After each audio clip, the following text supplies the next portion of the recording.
One, two, 1, 2. Another edition of the GYGB War Report Show. I'm your co-host, Roberto Flack, all the way from Philly. My man Coltrane with his goodie fam. What's good? What's cracking locking? Like I said, before ill North Face cap. Got a shot good at looking, man. Listen,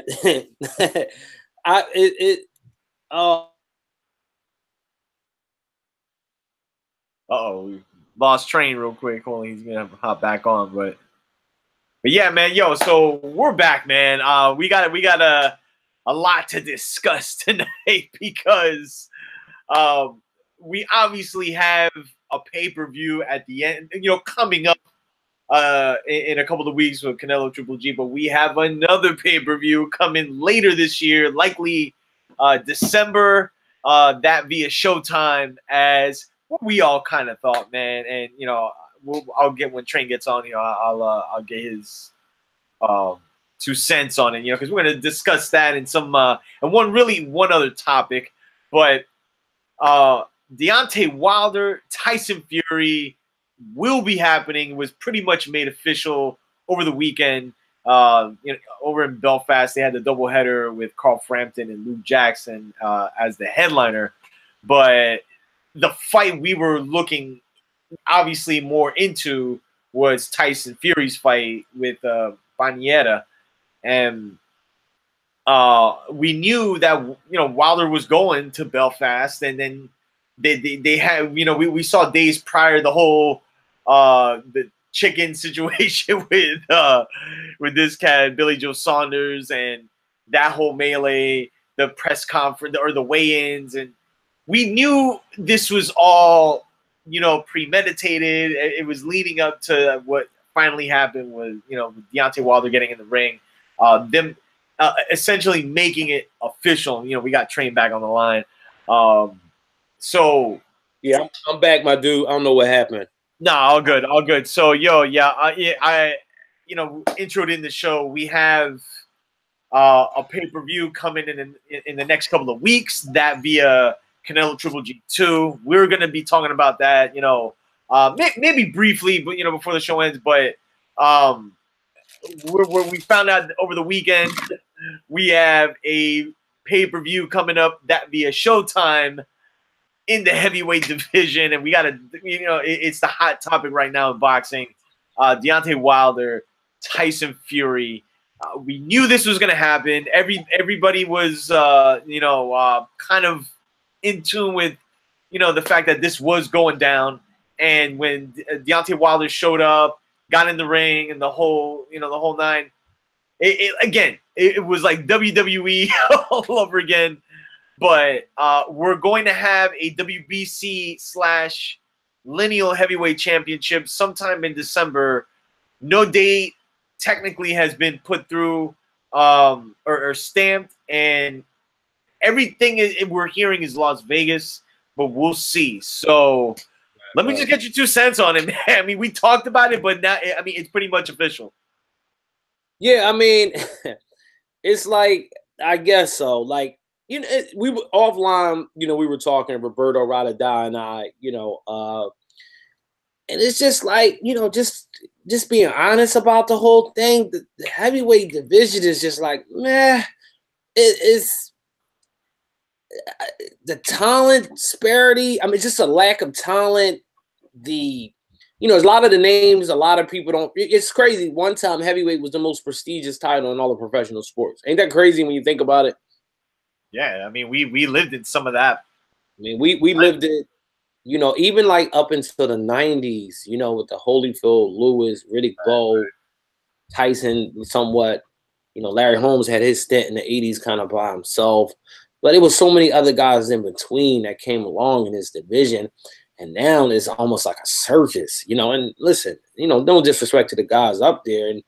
And I'm not trying to rain on nobody parade that's excited about seeing this particular fight, but it's just like, it's like a shoulder shrug, because the 2 guys that we really want to see, and I granted, fights have to build up and you have to get to that, but we all know what the fight is we really want to see, and that's Joshua and Wilder, who, neither one of those guys aren't exactly your fathers or your uncles or your older brother heavyweights. But I think it would make for an entertaining fight. Tyson Fury, man, he's a character, you know. He's a character. I mean, these guys, I was telling Roberto earlier, they don't fit the bill of the heavyweight fighters that I'm accustomed to seeing. These guys are gigantic. They're huge. They're just extremely big guys. Like, I mean, heavyweights always been big guys, but these guys are like gigantic dudes. And the dudes I mentioned from the past were light on their feet, you know, could move around and throw punches like welterweights. These dudes, they're clumsy. They're not really exciting fights. It's just not. Like, it's not a lot of like scientific thing that goes into the heavyweight division. And for me personally, I'm just like I'm unmoved by it. Like, I'm the fight out, like I said, the fight I only care about is Wilder and Joshua. Everything else is just like meh, like kind of just like whatever.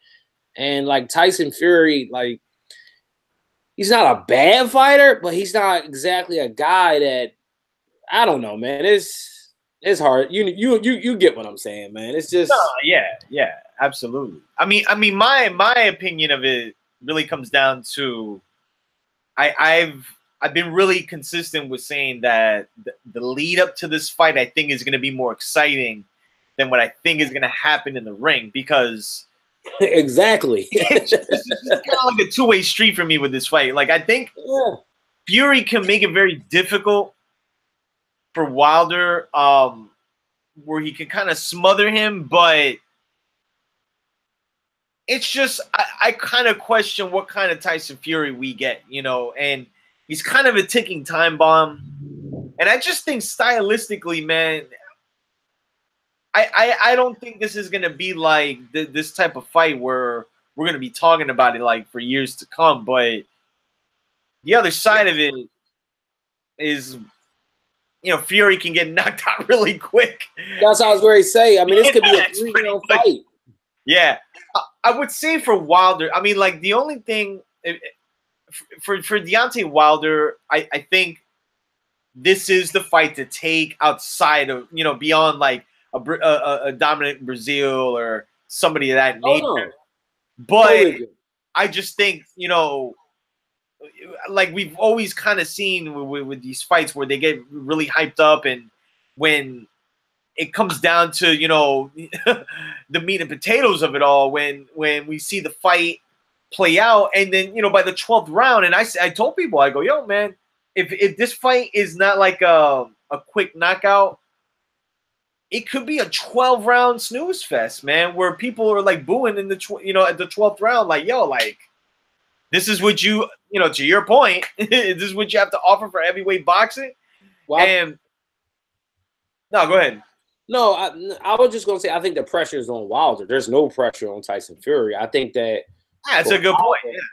For Wilder, remember what Wilder is what he's trying to accomplish here. He's trying to, you know, continue to build his brand, because everything's about branding, right? You know, and he's trying to continue to build his brand. He'll never be the A side of Anthony Joshua, but I think what he can do, to your point, is not have one of those like all like, because let's be honest, like, he was losing the Ortiz fight until he got the knockout. Now Ortiz is probably a better fight. He poses more of a threat than Tyson Fury does, but to your point, he can't afford to have one of these nights where he's losing on the cards and then need a miraculous knockout to win the fight, because then he's going to lose some steam at the negotiation table with Anthony or Joshua camp. So I think it's important for him to have a good showing against Tyson Fury in this fight.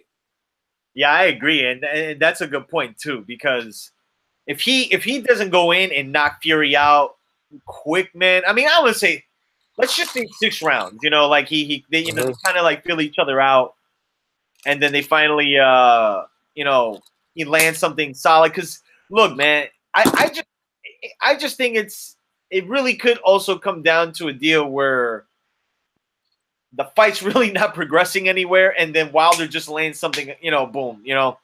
And we've seen that happen with Fury before, where he's been dropped and he's been hurt before. But I just think with Wilder, the thing that makes him must see TV is and I always say this with fighters is their vulnerabilities. If what we talked about this like for years, but what made Floyd such a popular figure wasn't so much of what he did in the ring as opposed to what he did out of the ring. Where with Deontay Wilder, it's kind of the opposite. Where it's like, to your point, like he's got to like get this knockout where like even a decision, then it kind of creates like, oh, well, I don't know. Considering Fury hasn't really legitimately fought anybody since Klitschko, which was like, what, 3 years ago? But I don't know, man. We're getting it sometime in December, and then we'll see kind of how that pans out. The only thing I would say for Wilder, man, is like he beats him. It kind of takes Fury out of the whole scenario, and then he gains lineal status. So I guess any positive out of that. And I'm assuming his biggest paycheck to date. So for Wilder, man, like he's got more to gain here, but we'll I guess we'll see how that pans out. What do you have anything else you wanted to touch on with? No, I don't think we can harp on it enough that Wilder like he can't have one of those like mediocre type of nights and then like you said dig deep for a knockout. I think he gotta put the pedal to the metal. He got to make a statement basically, and that's pretty much it. On that front. Yeah, word. Yeah. So that's we're when the time does come, we'll try to get ROD on it. We got time for that. Yeah. He has some opinions on that whole situation. But the other thing I wanted to talk about, again, man, like we next month is when this the fall season hits. We got fights lined up in October. September really is the month, and I believe we're going to be getting some stuff in November, December. We'll find out soon enough. But one of the fights coming up in September, the first week, is Danny Garcia, Sean Porter. That's going to be on Showtime. I was I think it was the last show, the show before last. I was saying CBS. No, it is Showtime. Yeah, I saw that. Yeah. So pretty much. A lot of us, we'll get down to like the predictions, but I really didn't want to get into that too much. But I mean, there's been this kind of back and forth. It's been going on for years. I mean, let's not pretend like this just came out of nowhere. I mean, Danny Garcia and Terrence Crawford have been kind of like jabbing at each other. They were sending each other shots, and they were kind of discrediting, Terrence Crawford's resume, and then. You got Angel over here, and Danny too, spitting out and saying what's he done and saying I've done what he did already and the whole nine. So I think about we talk about this whole situation with Terrence Crawford. He can't get a fight. You look at Danny Garcia, like we got to let's just play like hypotheticals, tonight. Right. That's in a situation where like it's 50-50 at this point that this scenario could happen for Danny Garcia in a win over Sean Porter. A lot of you that are either new to the show or even becoming like boxing fans of recent times, and these guys. Danny Garcia and Terrence Crawford do have a history together. A lot of these guys have fought each other, whether it's Mikey Garcia, Keith Thurman, and these guys that are now, known world-class fighters. But Danny Garcia and Terrence Crawford have had this history in the amateurs. They have a win over each other. And you start to think about Terrence Crawford's situation, trying to land fights. And then I started thinking about Danny Garcia's play. And, potentially beating Sean Porter, he becomes once again the WBC champion. Now, fighting Keith Thurman right away doesn't seem like the most likely option. And you see the next option would be Errol Spence, and you think to yourself like, well, damn, man, like that's a hell of a wall to like climb to, you know, hold on to that strap. So then I think about, you know, then there's a situation where, you know, at some point Danny has to take that plunge, right? You know, I mean, he's gonna have to. I mean, wouldn't it be smarter to take the Crawford fight?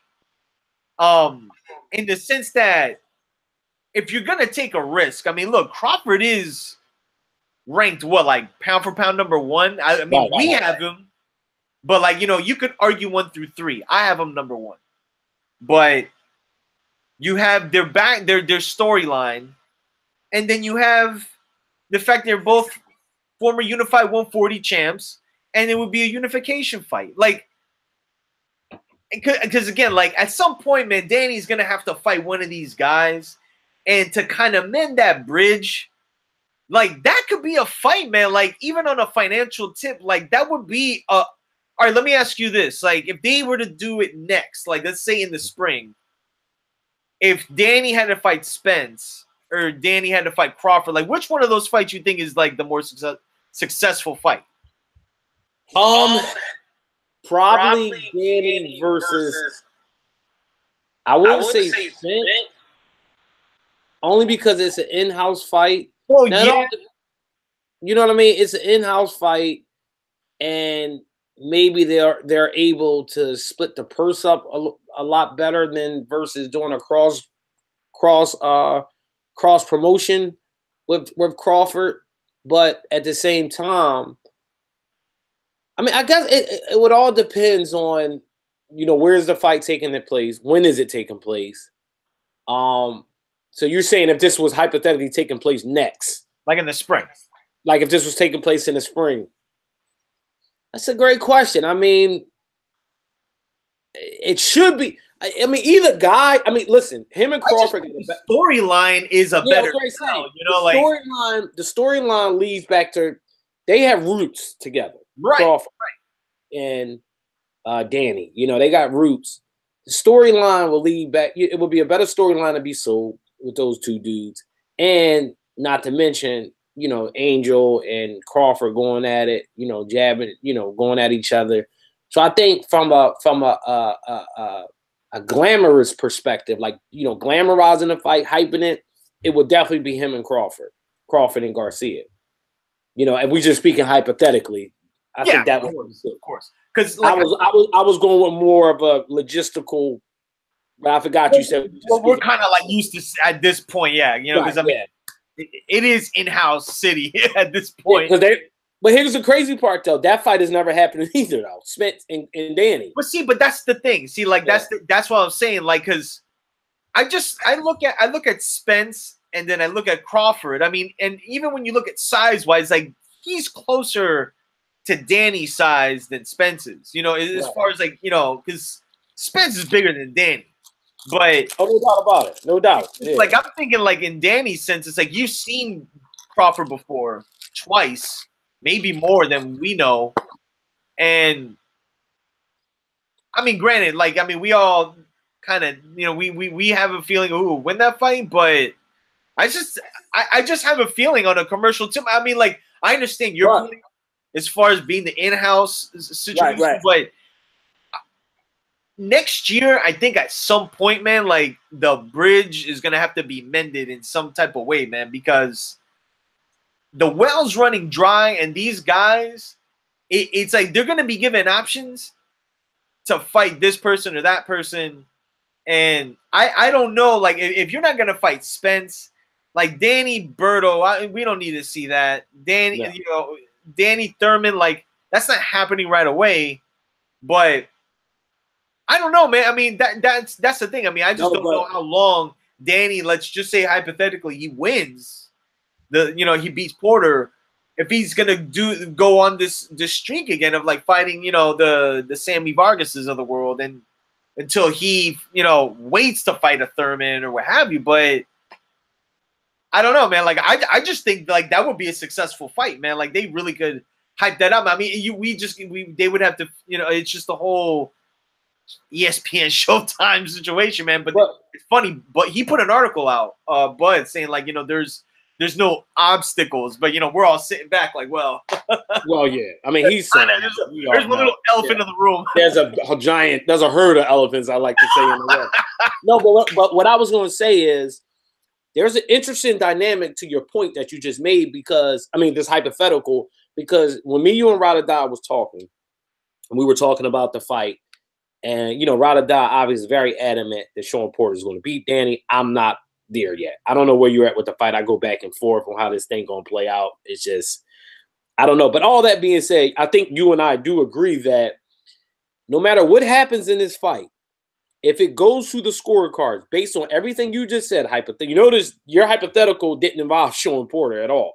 So if your hypothetical doesn't involve Sean Porter, you and I are on the same tip in that department, man. You know what I mean? Like, I was talking to somebody else earlier, and they were telling me he's going to beat him, and I'm like, okay, well, what exactly is going to happen? Is it going to be a shutout? Is he going to get knocked out? Because if it's not, if neither know, because I don't think Sean Porter can shut Danny Garcia out. Even if you don't like Danny, if you got Porter, he's not shutting him out. He's too flawed of a fighter. He comes in head down, and Danny got good timing with body shots. So however the fight play out, I think it's going to be somewhat of a competitive fight.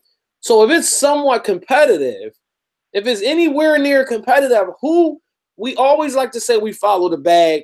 The bag leads to Danny Garcia in this particular situation here. It's already set up for him to win. Yeah, it's set up for him. Right. And that's kind of a scenario where I think like he has, Sean Porter has to essentially he knows that. I think he knows. I think he kind of knows that because let's face it, right? Whoever loses this fight becomes a serve-up fighter after this, right? The loser of this fight, essentially, right? Yeah, for sure. Well, we talked about it. Like me and ROD talked about it too. I think with Danny losing, he could still fight like a Broner or somebody like that. Where he got another more chip. He would go into obscurity at that point. Right. Yeah, he'll fight those kind of fights. You know what I mean? World title, like world championship fight, stuff like that. This is it. It is a crossroads situation, though. That I'll agree with. Well, only reason I'm saying for Danny and Porter, if one of those loses, so then it's like, okay, you guys can beat the next level guys, but you can't beat the level guy up here because Danny, this will be his second loss, and he only has 2 losses, but technically, this would only be his loss. This will be not only, but this will be his second loss against yet another contemporary. That I don't know what the odds are in the fight. Is he favored in this fight, Danny? I haven't checked the odds. I haven't checked the. Let me look real quick. Yeah. It's funny, man. I kind of related to you remember the Nintendo game Kung Fu. You get past that first level, get the second level, but like you that third level is like the and it's like that you kind of just peak at that point. You don't get past there, but. I don't know, man. I just we could all be shut up and then Danny knocks him out. Like with one of those like what ROD termed the Dracula punch. But I think I think it's also really a situation too where we have to see what Sean Porter does. I mean, we always know like he's used to like mauling people and kind of doing like the Road Warrior shoulder tackles and everything. So I don't know, man. I think Danny's the favorite.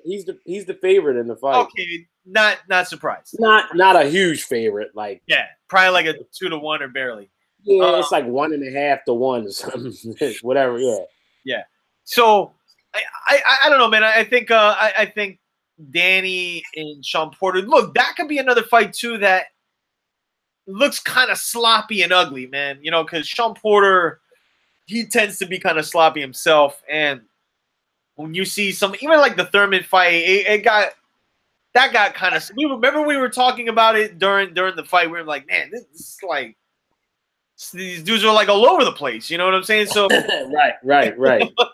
But I think from that point, man, it's kind of we need to see where Danny's if that's the case, what he's going to do. Because look, I'll say this: you better believe Sean Porter, if he were to somehow get this win, he's going to get thrusted into fighting Errol Spence. Yeah, I was going to say it was. See, Danny has a little bit more control of his career than I think Sean Porter does. To your point, and I think that unfortunately for him, he's in kind of a lose-lose situation. I mean, he'll get paid, but I think if he wins this fight, he's fighting Errol Spence next. There's no if, and buts, maybe. They're going to say, hey, look, you're going to fight Errol Spence. We're going to make the fight, I don't know, around April or so, but you'll be fighting him. For Danny, it's going to be like, if he wins, it's like, well, let's wait and see what Keith Thurman's going to do. I want to get my rematch against him, that type of deal. Right. So, yeah, man, I mean, that's it's kind of creeping up too, man. You know, the other day. That fight's here in a couple weeks, so that's like right there. Then you know what's after that. So it's yeah, the big boom. Yeah. The drama show. Wow. Yeah, so I mean that's pretty much it, man. I mean we had some fights over the weekend. Paul Frampton, Jimmy, Luke Jackson. He's gonna be likely find this dude Josh. Yo, real quick, Roberto, did you see the coverage? What did they shoot that joint on? You remember those Kitty City cameras? The 8mm joints. Yeah, did you see the coverage? Yeah, man. I was just like, was it a bad feed from this was like the square tube with the big. Right. Was it shot? Listen, that joint looked like it was shot in like some gym in Hong Kong, you know. where Rigondeaux was fighting like filming a Kumite or something. Yeah, like that joint like one of those slump films, POV style joints, you know. I was like, what is this? Yeah, right. I was flicking through the channel and I'm like, is this old or is it new? Because the camera was so shoddy. Yeah. And I know it was on delay because it came on later on Showtime at night here in the States. But I'm like, come on, Showtime. We could do better. Yo, shot to the tech, got to watch it live. Oh, you guys yeah. Let me say this with Showtime, man. The YouTube stuff, man, is clutch. Like on the road, like either if wifey's driving or I'm driving and I got it like up there. Not like I'm watching the whole time, but I'll hook up the aux to the whip and everything. I have it. So on the tech side, I'll say for those UK fights, man, like having them joints on the it saved me. It's clutch. Yeah, no, it saved me. Like clutch, man. And if you have like a streaming joint and whatever, I mean, like it ain't. Again, the ESPN Plus app, like, forget, miss me with that. Oh, also too, there's fights this weekend. Ray Beltran, Jose Pedraza, WBO lightweight title on regular ESPN. Thankfully, Is Devin Haney fighting this week coming up? I saw something. I think in the next couple, I gotta check. I have to see. Somebody added me on the gram. Him working out. Oh, word. Okay. Yeah. Well, I heard he got he has his. I mean, I guess it's kind of like the getting the record label. He has his own promotional company now too, and has a license and the whole nine. And I'm like, hey man, it's the new wave. You know how it is. Yeah, man. It is what it is. But yeah. Beyond that, man, we have. Oh, I was gonna mention the Bye Jennings fight. And yeah. He actually got dropped in that fight. Yeah, he did, man. I caught it late, but I saw it later, but I caught the tail end where he landed those two uppercuts and then dropped. And like, what a lot of people are looking at like an early stoppage. I mean, when I saw it, it looked like an early stoppage, but I didn't know he got dropped earlier as well. But he needs to go to. I think I don't know if heavyweight's for him, man. Yeah, he's a smaller heavyweight. Remind me, I don't know if you remember Eddie Chamber. Shout out to Eddie. Yeah. She used to come to show his love on the show, but Eddie went down, tried the cruiserweight thing too. It's like, and the dude he was fighting was huge. That guy was just uncoordinated and kind of sloppy, but big Russian dude. Bai is not a big dude by any like he's not a big heavyweight at all. Like cruiserweight, really, right? Like cruiserweight, right? Yeah, that's what. But you know, cruiserweight always been like this elephant in the room. They got this dude Usyk there now, you know, who's I was going to say now every now and again they get a guy from across the pond that maybe can pique some interest, but it never did well here in the States. That division, never. Shout out to Steve Cunningham, you know, who also was a cruiser. Word. Shout out to USS. I have a feeling. Speaking of this dude Usyk, man, I was telling ROD, and I don't know how ROD would feel. I'm pretty sure he'd be happy about it. I got a weird feeling Ward Usyk is gonna happen at some point. Like, yeah, don't you get this vibe like Ward is waiting? He's waiting on a knock from somebody, Andre Ward, with the right decision. There's too many hints. Like I'm like. Yeah. Well, I get. He did sign that deal with ESPN as far as the whole, the commentating and whatnot. But like, I don't think that'll interfere. But you know, Gruden signed like a. You see what Gruden did? You know, he stepped right out of the booth and got That's true. I mean, listen, he can always go back to that, and I'm sure HBO or whoever wouldn't mind because it's like, all right, you know, he'll end up coming back. They're still under contract. But I'm sure there's probably a loophole in the contract that say, hey, I could slip out of this to go fight it again. But he's definitely been dropping some hints. If you follow him closely, I think he's just waiting on the right situation and obviously the right check. Yeah. Checkbook. Yeah. No, so I mean, I think at some point it happens, but I mean, we'll kind of see how that kind of materializes. But I don't know. Anything else you want to touch on before we bounce out? I think that's pretty much it. I think we covered everything. I was just trying to make sure that we went over, you know, talking about the heavyweight division and just how just not exciting at all, man. It's just. I mean, look, until we get Wilder Joshua, that's what I'm saying. That's what you need, though. That's what you need. Yeah, that's what we want to see, you know. So I mean, at this point, we're kind of left with what we're left with, and then Joshua's fighting next month too against this dude Povetkin. Which look, I mean, at the very least, man, everybody's getting weeded out. So by spring and year, everybody's gonna be like weeded out, and they're gonna have no choice but to fight. You know, that's why I'm not like I don't think this is like a 5-year wait. You know, because just to the point, the heavyweight division isn't riddled with talent, so it's not like they're going to be fighting the Dillian Whites and they're not going to wait that long, you know. And I think by spring of next year, or even maybe like the summertime, or even the fall, like I think it's going to happen. Like within a year's time from now, I think it either has happened or it's about to happen. So it's just as boxing fans, we're very impatient and. You know, we'd rather have them like right now, right now. Right. So, but yeah, that's pretty much it, man. As we always say, man. Follow us at Guard Your Grill Boxing on Instagram, Guard Your Grill TV on YouTube, Facebook, Facebook.com/GYG Boxing.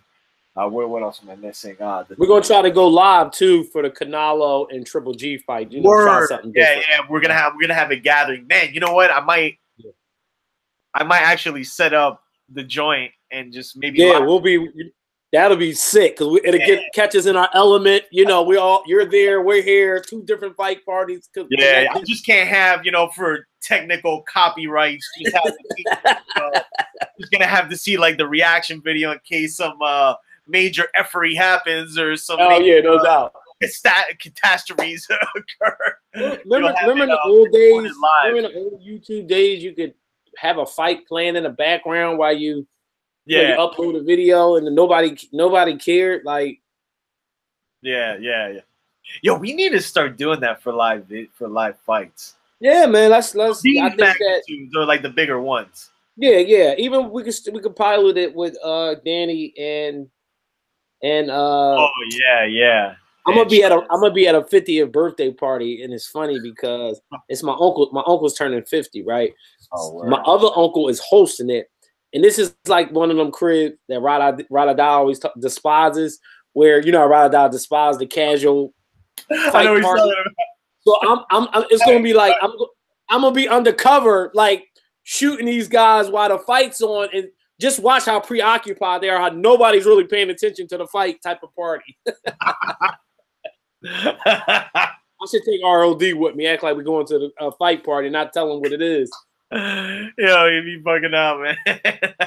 No doubt. Yeah. Yeah, man. So that's our show, man.